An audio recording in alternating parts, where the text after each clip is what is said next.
So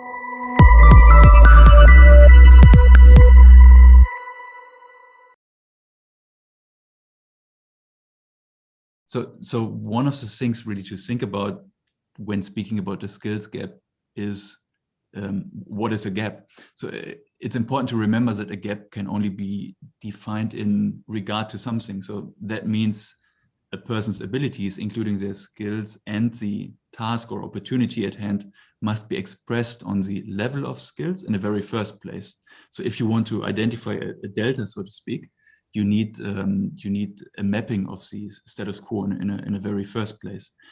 Another important question is, and that's we see as a company in that space very much underestimated in what it really takes, is identify what a skill is. So what constitutes a skill?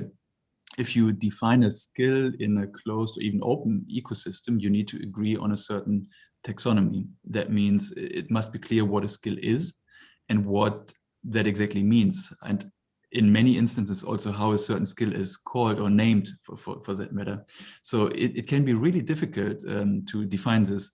At SkillLab, we use frameworks, for example, that comply with, say, national requirements, governmental requirements in the European Union or other countries.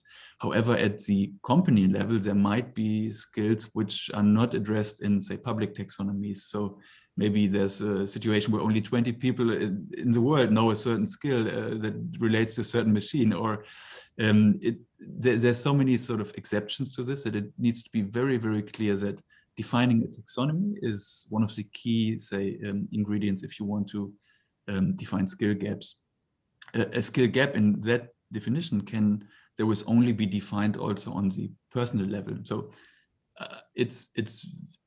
I know we all do this and we have to really sort of draw conclusions on the meta level, but it's problematic to speak of a skill gap in general. Yeah. So in fact, there are many small skill gaps and they are all individual.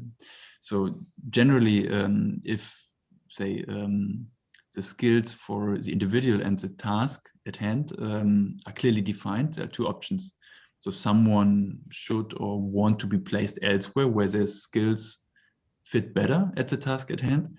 Or the other option is that someone sees themselves in regard to a changing task or job. And that's, I think, what Maria mentioned earlier in this scenario, where you see the task you've been doing is changing, requiring new skills, additional skills. And that's really where education comes in, so to speak. With education, it's very similar. We strongly believe there's no more one size fits all in, for example, education to address skill gaps. But education needs to be much more personalized as a precondition to be able, so to speak, to address the situation. As a reference, something I find very striking is when you speak to modern education providers these days, you find out that whereas, say, a couple of years ago, they had maybe 100 courses to choose from, these days they have thousands of smaller learning modules which can be placed in certain sequences to really increase, say, the ultimate learning outcome for the individual. So in short, really, I think there's obviously no skill gap, although we all use that term and need to keep on using it, but there's many small individual skill gaps, which are always relative. And we do believe that there will be many more skill gaps to identify and bridge with the help of, say, relevant education in the near future.